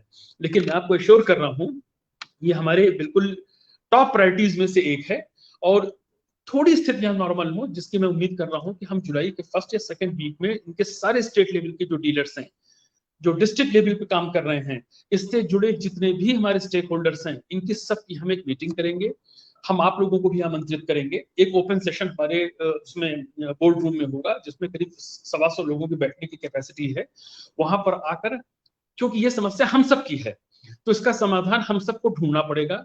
और मेरा मानना है कि जब सिटीजन का पार्टिसिपेशन होता है किसी भी काम में, तो उसमें सफलता न मिले, ये हो ही नहीं सकता।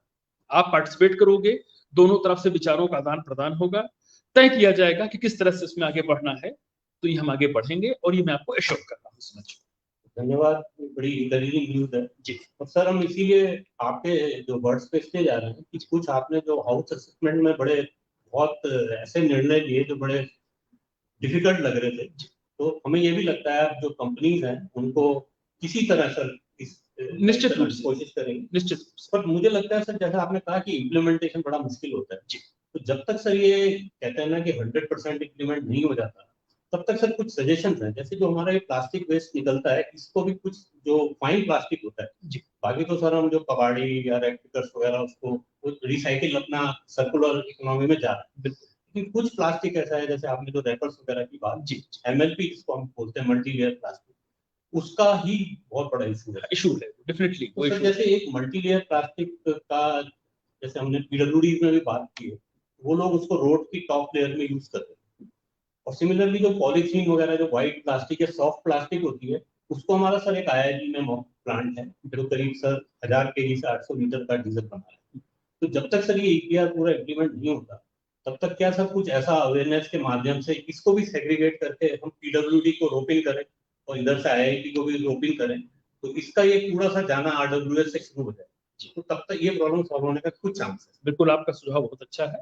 और मैं आपको एक चीज और आप लोगों से शेयर कर लूं कि जिस समय हम लोग अपना एंटी पॉलीथीन का कैंपेन कर रहे थे, तो उसमें हमारा एक प्रोग्राम ये भी था, हमने 15 दिन तक एक स्वैच्छिक दान का प्रोग्राम चलाया था।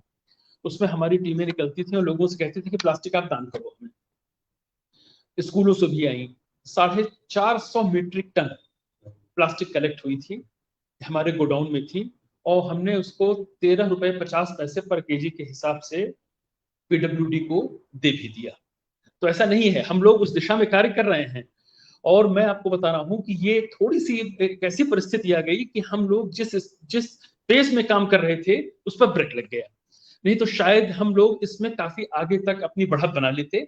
लेकिन आपका ये जो सुझाव है, ये मीन भाई, जब तक कि हम उस कंपनीज को इन्वॉल्व करके उनकी रिस्पॉन्सिबिलिटी फिक्स करके उसका डिस्पोजल नहीं हो रहा है, तब तक मैं इसको बिल्कुल स्वीकार कर रहा हूँ।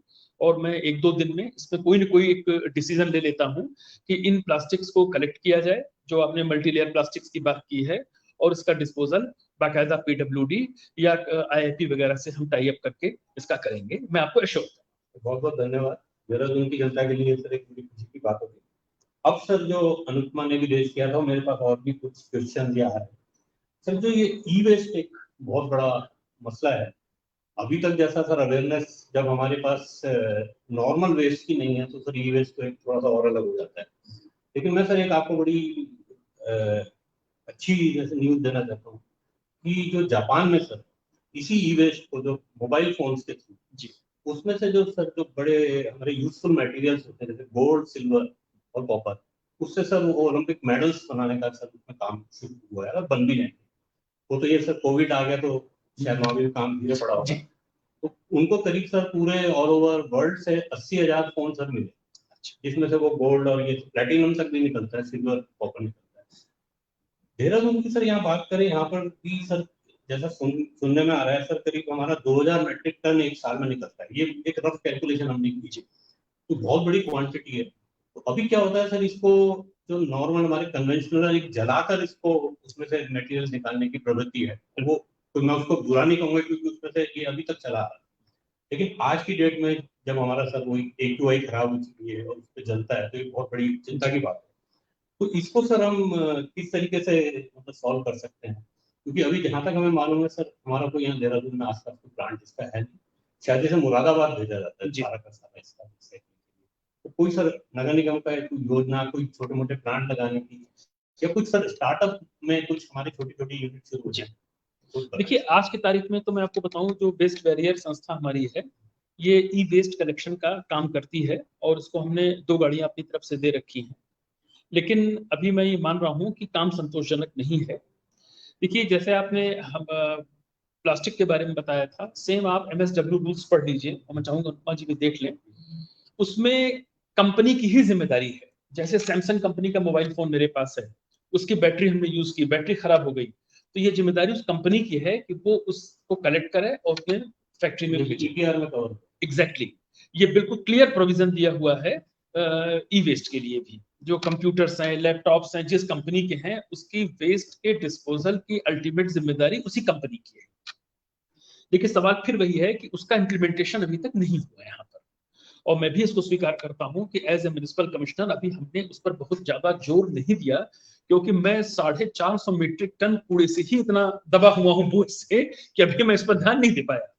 सच्चाई को देखिए, एक्सेप्ट करना, अपनी कमियों को एक्सेप्ट करने में मुझे कोई हिचक नहीं है। कल एक अच्छी खबर ये मिली है कि पोल्यूशन कंट्रोल बोर्ड भी इस दिशा में आगे निकल कर आया है, और उन्होंने अपने यहाँ जो IT पार्क में इनका ऑफिस है, वहां पर इन्होंने ई वेस्ट कलेक्शन के कुछ बिन्स लगाए हैं। मिस्टर सुबुद्धि जी हैं उसके आप हैं, और मेरी उनसे बात भी हुई थी। तो एक इनिशिएटिव उन्होंने लिया है, और उन्होंने ये भी बताया है अपनी वार्ता के दौरान कि हमारे जितने गवर्नमेंट ऑफिसेज हैं, वहां पर भी ई वेस्ट का वो एक अलग प्रोविजन करने जा रहे हैं, और वहां पर इसके लिए सेपरेट बिन रखा जाएगा। कालांतर में ये हमारे जो शॉपिंग एरियाज हैं, जो बड़ी बड़ी कंपनीज के ऑफिस हैं, वहां पर इसको हम लोग एक्सपेंड करेंगे। तो ये पोल्यूशन कंट्रोल बोर्ड ने बहुत अच्छा इनिशिएटिव लिया है।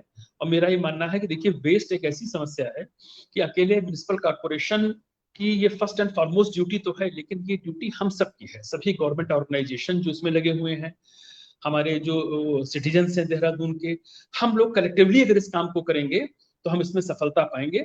और मैं इसको अब जो आपने सुझाव दिया है, इस दिशा में हम बढ़ेंगे। और जिस तरह से हमने 27 मार्च की एक मीटिंग जो रखी थी, इन लोगों की भी हमारी मीटिंग बुलाने का एक विचार है।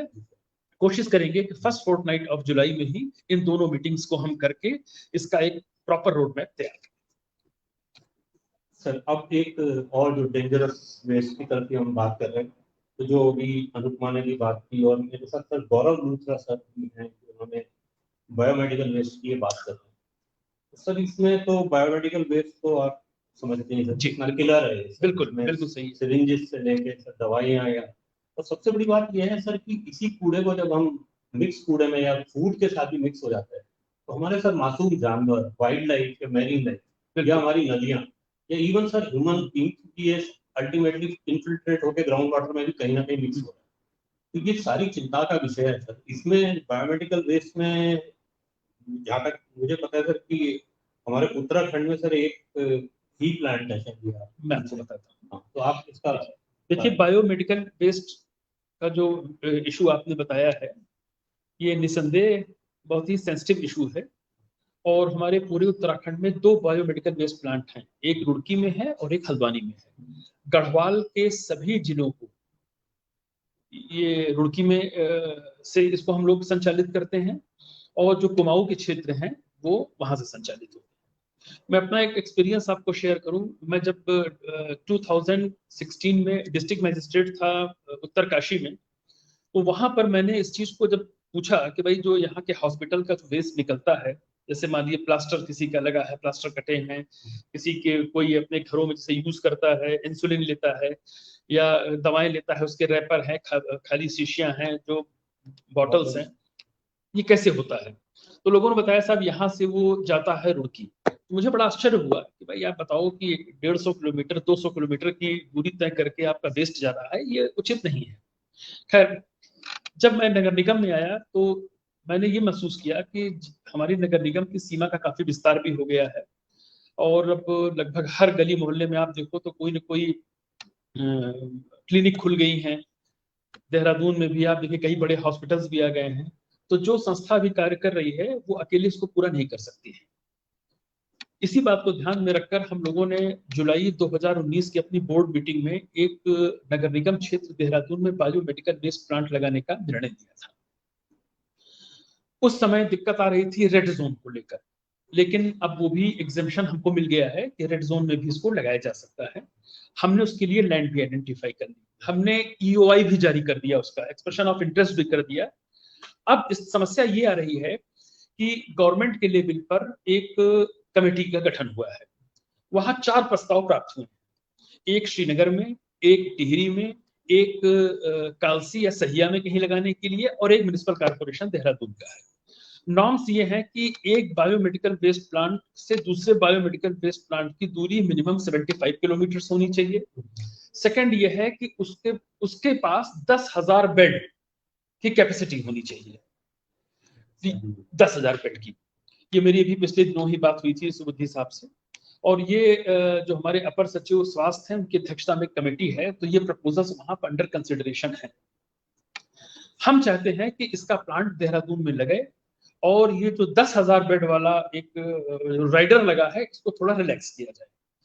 अगर हम 1,000 बेड पे भी करते हैं तो क्या दिक्कत है, वो और प्रॉपरली हम और घरों से कलेक्ट कर लेंगे। हॉस्पिटल से तो हम कर ही रहे हैं, लेकिन हमारे लिए हॉस्पिटल से ज्यादा इंपॉर्टेंट ये है कि जो घरों से बायोमेडिकल वेस्ट निकल रहा है उसका डिस्पोजल हो।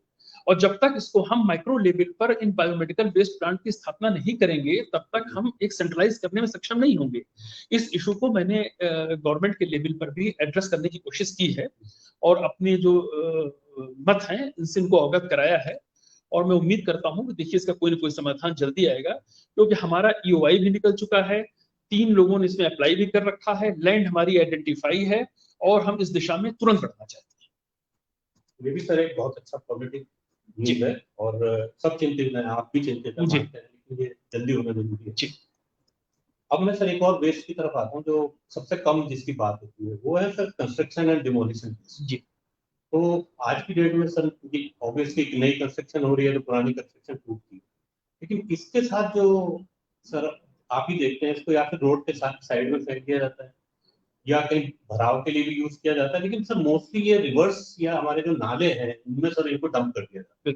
तो इससे एक तो सर ये हो रहा है कि हमारी नदी या नाले बर्बाद हो रहे हैं सर, जो उनकी पानी कैरिंग कैपेसिटी कम होती जा रही है। सेकेंडली सर एक इसमें हम वेस्ट भी कर रहे हैं एक्चुअली। नोएडा में इसका एक प्लांट है जिसमें हम कंस्ट्रक्शन वेस्ट को यूज करके जी 10 बना सकते हैं, उनके एग्रीगेट्स भी बन सकते हैं। सेम वो सर रिसाइकिल हो सकता है, और इससे सर जो हमारी एक माइनिंग, ओवर माइनिंग हो रही है रिवर्स की, वो भी कम हो जाएगी यदि हमारे पास ये वाला मटेरियल भी यूज होना कंस्ट्रक्शन में छूट जाए। तो इस पे भी सर कोई कंस्ट्रक्शन एंड डिमोलिशन वेस्ट के लिए कोई प्लांट लगाने की योजना है सर? नहीं, देखिए इसके भी प्लांट की कोई ऐसी योजना नहीं है।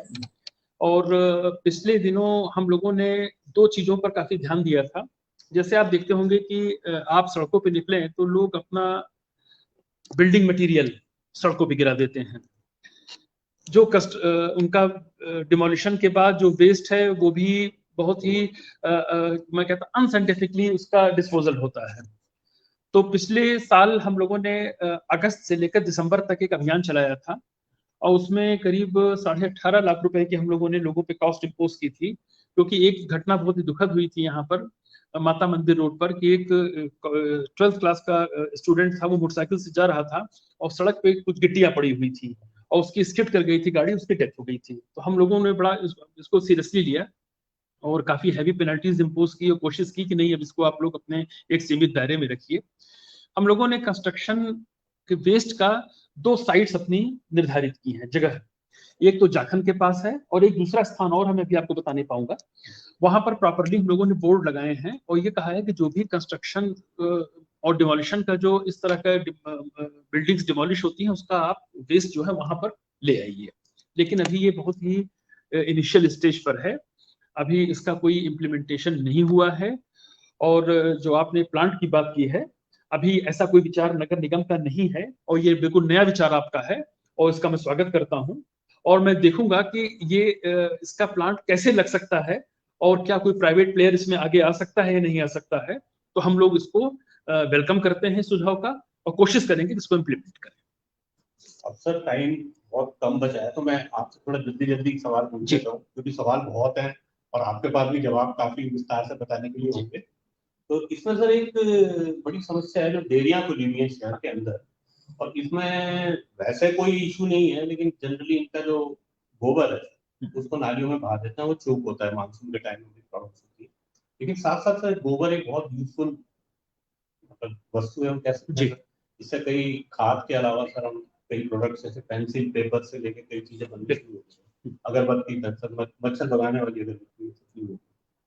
क्या सर हम कोई ऐसा इनको डिसेंट्रलाइज करके कुछ लैंड जैसे आपने आइडेंटिफाई की इनकी खाद या ऐसे प्रोडक्ट बना के इंस्टेड हम सर वो डेयरीज को मतलब जो अभी जो गोबर जा रहा है वहां से कलेक्शन सिस्टम एस्टैब्लिश कर दे और एक प्रोडक्ट भी बनने शुरू हो जाए और एक जनता को भी सर एक लाभ हो, एक बड़ी अच्छी चीज कर दे। देखिए डेयरी की समस्या निश्चित रूप से एक है और सबसे ज्यादा दिक्कत इस बात की है कि उनके पास जो गाय के या जो भी जानवर होते हैं उनके जो गोबर होते हैं उनके डिस्पोजल की कोई व्यवस्था नहीं है।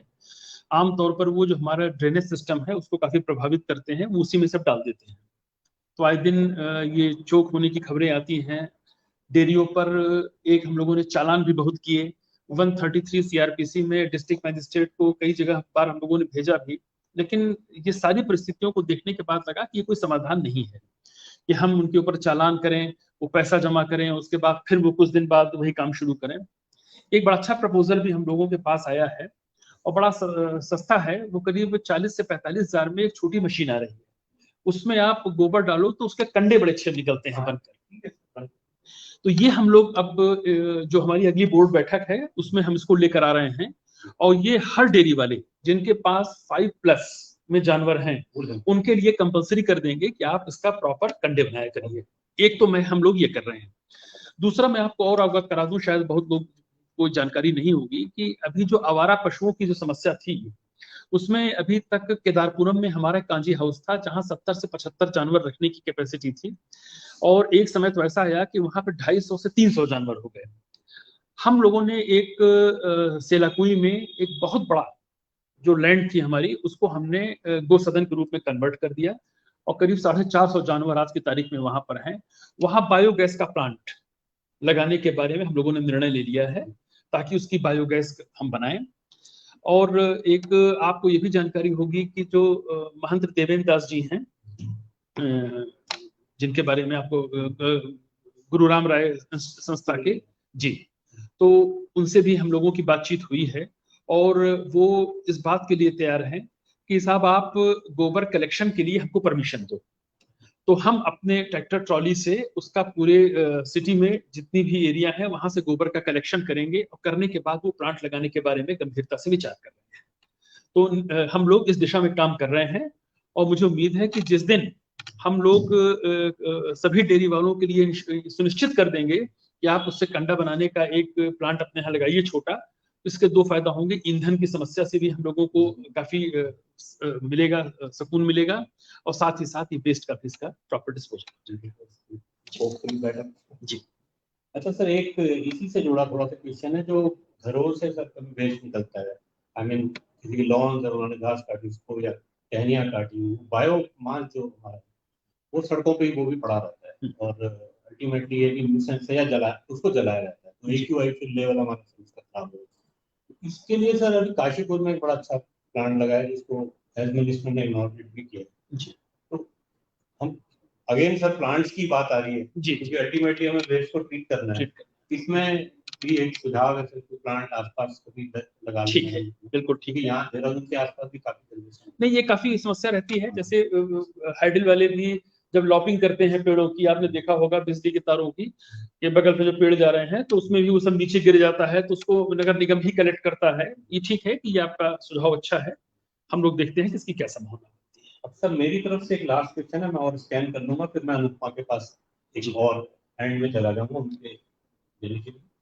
अच्छा सर, एक वो क्या रहा है कि सर आप लोग मानते हैं सर नगर निगम से बड़ा प्रयास हो रहा है, लेकिन अल्टीमेटली आपके भी सर कह सकते हैं कि रिसोर्सेज की कमी तो है।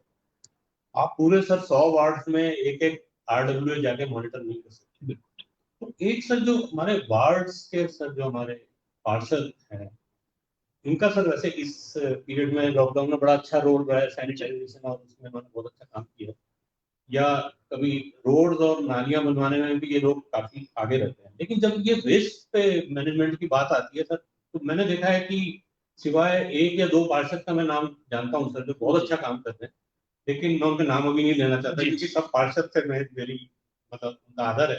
लेकिन ये है कि सर इन लोगों को सर वेस्ट मैनेजमेंट में किस तरीके से भागीदार बनाया जाए जनता के साथ, और अल्टीमेटली क्योंकि सर ये जनता के वोट से जीत के आए हैं, तो इनकी भी अकाउंटेबिलिटी है कि आप केवल दो चीज कर दें और तीन चीजें छोड़ दें, ऐसे नहीं चलेगा। आपको जो वेस्ट मैनेजमेंट जो पूरे शहर का वातावरण खराब किया हुआ है, उसमें भी सब भागीदार बनना पड़ेगा। तो थोड़ा सा उनसे भी रिक्वेस्ट है कि जुड़े हैं इसमें। तो आप सर नगर निगम का क्या रोल उसमें हो सकता है? देखिए, नगर निगम का आपको पता है कि म्युनिसिपल कॉर्पोरेशन जो है, इसको तीसरे दर्जे की सरकार का अधिकार प्राप्त है। एक हमारी सेंट्रल गवर्नमेंट हो गई, स्टेट गवर्नमेंट हो गई, और लोकल बॉडीज, ये भी इलेक्टेड एक बॉडी होती है, और सारे अधिकार बोर्ड को होते हैं। तो हम लोग इनके जो नए पार्षद हमारे चुन के आए थे, तो 3-4 बार हम लोगों की इनके साथ चर्चाएं हुई थी। कई पार्षद तो ऐसे हैं जो पहली बार चुन कर आए थे, जिनको बोर्ड की फंक्शनिंग के बारे में, नगर निगम के कार्यों के बारे में बहुत जानकारी नहीं थी, लेकिन अब धीरे धीरे समय के साथ वो सब उसमें जागरूक हो रहे हैं। ऐसा नहीं है कि हम लोगों ने, देखिए, हर मोहल्लों में अपने पार्षदों की अध्यक्षता में स्वच्छता समितियां बनाई हैं, जिसमें 5 से 10 तक इनको स्वच्छ कर्मी दिए गए हैं।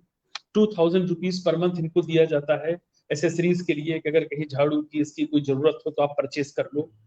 इनको हम लोगों ने एक एक फॉगिंग मशीन भी दे रखी है, सैनिटाइजेशन के लिए मोटर ऑपरेटेड मशीनें भी दे रखी हैं। कोशिश ये है कि स्वच्छता समितियों का जो अध्यक्ष होता है वो हमारा पार्षद होता है। तो ऐसा नहीं है कि स्वच्छता के मामले में ये जागरूक नहीं है। अब बात फिर वही आती है, देखिए, जैसा आपसे डिस्कस हुआ था कि योजना बनाना एक चीज है और इम्प्लीमेंट करना दूसरी चीज है। इम्प्लीमेंटेशन सबसे ज्यादा मुश्किल कार्य होता है। समय समय पर हम लोग माननीय पार्षद गणों से अनुरोध करते हैं कि आपको जो भी रिसोर्सेज नगर निगम दे रहा है उनका सदुपयोग करिए, और कोई आवश्यकता हो तो आप बिल्कुल बेहिचक मांगिए। लेकिन म्युनिसिपल कॉर्पोरेशन की सबसे बड़ा दायित्व है, वो है साफ सफाई और वेस्ट मैनेजमेंट। अगर हम इस तीन कामों में सफल नहीं होंगे तो हम लाख और कार्य कर लें, कभी भी कोई कॉर्पोरेशन अच्छा कॉर्पोरेशन बन नहीं सकता। धन्यवाद सर। और लास्ट में सर अनुपमा, क्योंकि ऑनलाइन बनी हुई है, नहीं है? नहीं, अच्छा। तो हाँ जी, मुझे लगता है सर ये हमने एक चाहिए तो आप स्वच्छता पर एक जो रिजल्ट आने वाला है हाँ, उस पे वो मोस्ट इम्पोर्टेंट। अल्टीमेटली एक मेरा लास्ट में यही क्वेश्चन एक रह गया था कि हमारा जो देहरादून की रैंकिंग कभी 255 थी 2018 में, उसके बाद 384 384 होगी 2019 में, और हम सर उम्मीद करते, वैसे देहरादून की जो प्रकृति है या आसपास का नेचर बायोडाइवर्सिटी है, इसको नंबर 1 पे होना चाहिए, लेकिन शायद वेस्ट मैनेजमेंट में इतना होने की वजह से ये इतना पीछे है। तो 1 और ये सब विशाल जो गैप है उसको पाटने के लिए आपके क्या सुझाव है सर? जी, आप भी देखिए ये 2020 का जो 2020 का जब ये स्वच्छता सर्वेक्षण प्रारंभ हुआ था, हम लोगों ने उसी समय काफी इसकी तैयारी की। जो स्वच्छता सर्वेक्षण गवर्नमेंट ऑफ इंडिया कंपटीशन आयोजित करती है, उसमें कई कंपोनेंट्स हैं। उसमें सॉलिड वेस्ट का मैनेजमेंट, जनरल साफ सफाई, सिटीजन फीडबैक, आपका प्रचार प्रसार, आपका शौचालयों की स्थिति, करीब 27-28 कंपोनेंट्स हैं, उसको मिलाकर ये रैंकिंग होती है। 2019 में निसंदेह हम लोगों के लिए बड़ा ही शर्मनाक था, और 1 लाख से 10 लाख की पॉपुलेशन की कुल 425 हमारी वो हैं, संस्थाएं हैं, मतलब लोकल बॉडीज हैं। वैसे तो 475 हैं, लेकिन वेस्ट बंगाल ने पार्टिसिपेट नहीं किया था लास्ट ईयर, वो 425 थी। उसमें हम 384 रैंक हमारी आई थी। और अगर हम सभी लोकल बॉडीज को काउंट करें तो तकरीबन ये है 4700, 4700, और उसमें हम शायद 3700, 3700 पर थे, जो काफी मतलब वर्स्ट रैंकिंग्स को आप कह सकते हैं। इस बार हम लोगों ने काफी सिस्टमेटिक इस चीज को शुरू से टेकअप किया, और मैं 2 चीजों से आपको अंतर बताता हूं। वैसे रिजल्ट तो भी आया नहीं, लेकिन हम होपफुल है कि हमारी रैंकिंग काफी सुधरनी चाहिए। पिछले वर्ष जब सिटीजन फीडबैक लिया गया था, तो केवल देहरादून के 980 लोगों ने अपना फीडबैक दिया था। ठीक है आशीष जी, उस बार केवल 980 लोगों ने फीडबैक दिया था। इस वर्ष 82,000 लोगों ने फीडबैक दिया है। तो ये शो करता है कि कहीं ना कहीं नगर निगम के काम के प्रति, मैं ये नहीं कह रहा हूं कि उन्होंने अच्छा दिया या बुरा दिया, इंपॉर्टेंट ये है कि पार्टिसिपेशन, सिटीजन पार्टिसिपेशन। और ये जान के आपको खुशी होगी कि देहरादून उत्तराखंड में नंबर 1 पे था सिटीजन फीडबैक में, सेकंड नंबर पर रुड़की था। सेकंड था कि हम लोगों ने अपने शौचालयों के जो सार्वजनिक थे उसको काफी सुधारने की कोशिश की, और ये 60 वार्डों की स्थिति यह है कि हमको ODF++ का दर्जा मिला गवर्नमेंट ऑफ इंडिया से। सीधे 500 अंकों का फायदा हमको इसमें हुआ है, और हम उम्मीद कर रहे हैं कि जो भी स्वच्छता सर्वेक्षण का जो रिजल्ट आएगा 2020 का, आपको निसंदेह देहरादून की रैंकिंग में अभूतपूर्व सुधार देखने को मिलेगा। और आने वाले समय में जो आपकी इच्छा है, जो मंशा है सभी दून वासियों की कि देहरादून को नंबर 1 होना चाहिए, तो हम लोग निश्चित आएंगे। अगर हमने कोई संकल्प लिया है उस दिशा में हम कार्य भी करेंगे। दून सिटीजन ऑनलाइन के माध्यम से तो हमारा ये रहेगा कि आपको पूरा सपोर्ट दून की जनता का मिलेगा। अब मैं अनुपमा से सर एक फाइनल, सर उनका असेसमेंट इस पूरे उस पर ले लेते हैं, उनका कोई इसमें स्पेसिफिक क्वेश्चन रहेगा। तो अनुपमा, आप बड़े शॉर्ट में यही कुछ जो भी अभी डिस्कशन हुए बीच में, आप शायद ऑनलाइन नहीं थी, अभी बता दीजिए आपके कुछ क्वेश्चन है, मैं नोट करके सर को बता देता हूँ, उसके बाद हम डिस्कशन को खत्म करेंगे। Thank you. हाँ जी आशीष जी, अभी टाइम काफी कम है, तो जितने क्वेश्चंस हैं या जितनी सजेशंस भी हैं वो मैं सभी तो अभी नहीं प्रेजेंट कर पाऊंगी, but to tell very quickly, एक और जो हमें डिस्कस करना चाहिए वो ये है कि कॉमन सिटीजन को अगर कोई प्रॉब्लम होती है गार्बेज को लेके या डोर टू डोर कलेक्शन को लेके, तो जो ग्रीवेंस रिड्रेसल या कंप्लेंट्स को सॉल्व करने का अभी जो प्रोसेस है वो एक एरिया जहाँ पे सिटीजन में काफी डिससैटिस्फैक्शन है। और इसी से अगर हम लिंक करें, स्वच्छ देहरादून ऐप लॉन्च हुई थी तो ऐसा कहा गया था कि अब सिटीजन जो है वो कंप्लेन करेंगे, ऑनलाइन फोटो भेजेंगे और बिल्कुल टाइम बाउंड मैनर में हो जाएगा रिड्रेसल। लेकिन अगर आप ऐप में जाके रिव्यूज पढ़ें या लोगों से पूछें तो एक, वो ऐप ठीक से काम नहीं करती, दूसरा कंप्लेन करने के बाद भी कुछ एक्शन नहीं हो रहा। तो आई थिंक एक टाइम कम है, बट अगर आप ये पॉइंट फॉरवर्ड रख दें। दूसरा मैं कहूंगी अवेयरनेस एक पार्ट है, सेकंड पार्ट है जो पब्लिक, जो सिटीजन फ्लाउट कर रहे हैं नॉर्म्स को, चाहे वो कूड़े को सेग्रीगेट करना ना हो, चाहे वो डेब्री और कंस्ट्रक्शन वेस्ट को फेंकना हो, उन पे फाइन हैवी होना चाहिए। I can give examples, of course India में दूसरी सिटीज हैं जहाँ पे हैवी फाइन्स हो रहे हैं और उससे अच्छा रिजल्ट भी आ रहा है। So I think that is also one thing we should look at. And apart from that, again, if we can, if suggestions hai, but I really don't know if you have that kind of time right now or not. So you'll have to tell me.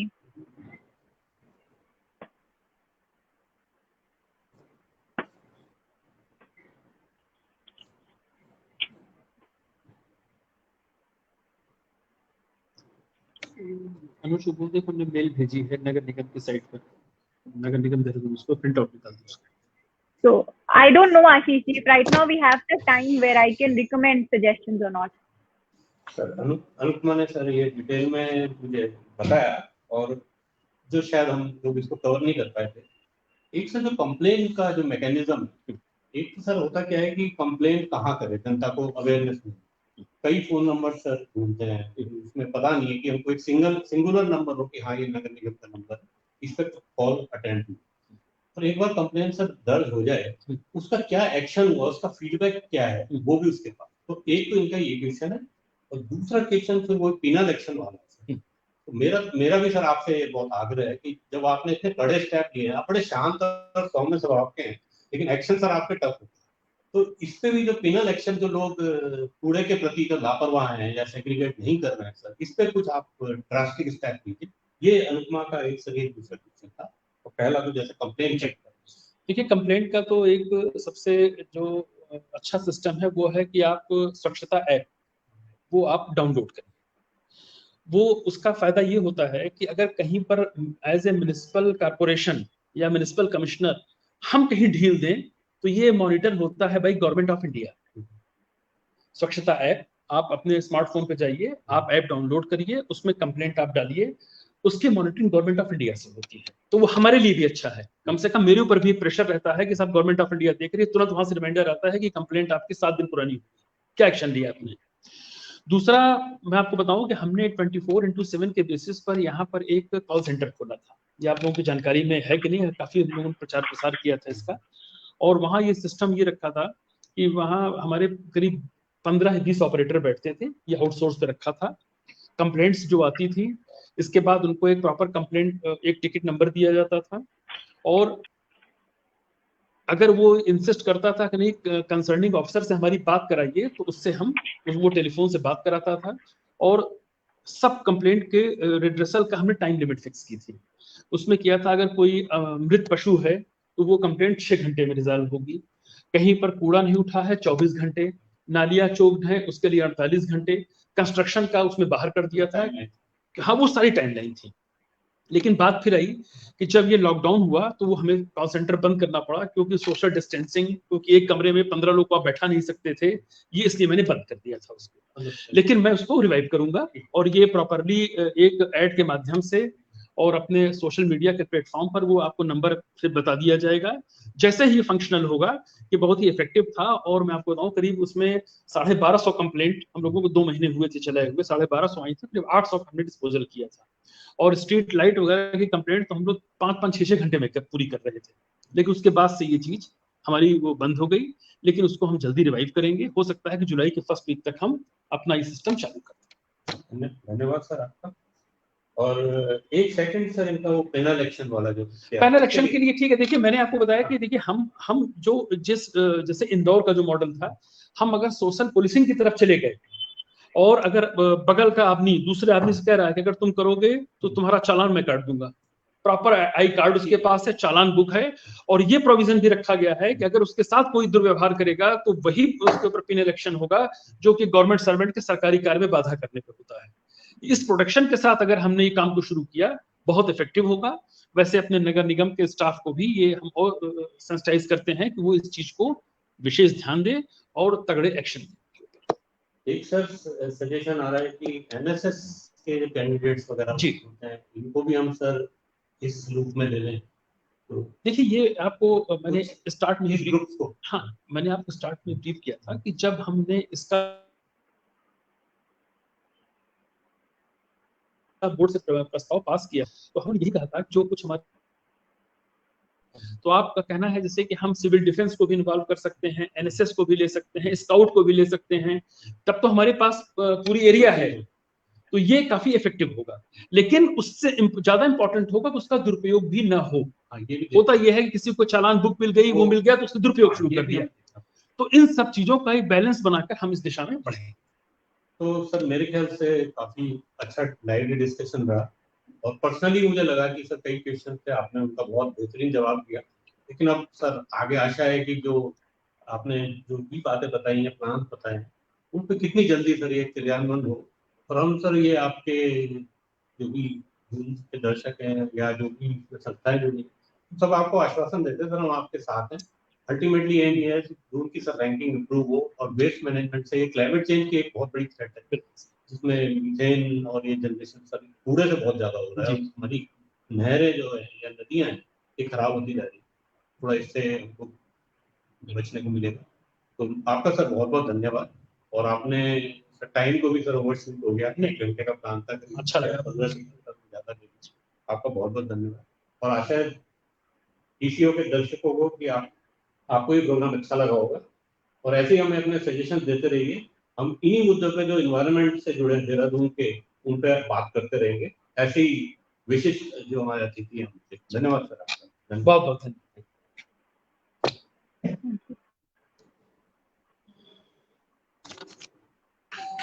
अच्छा लगा sir मुझे भी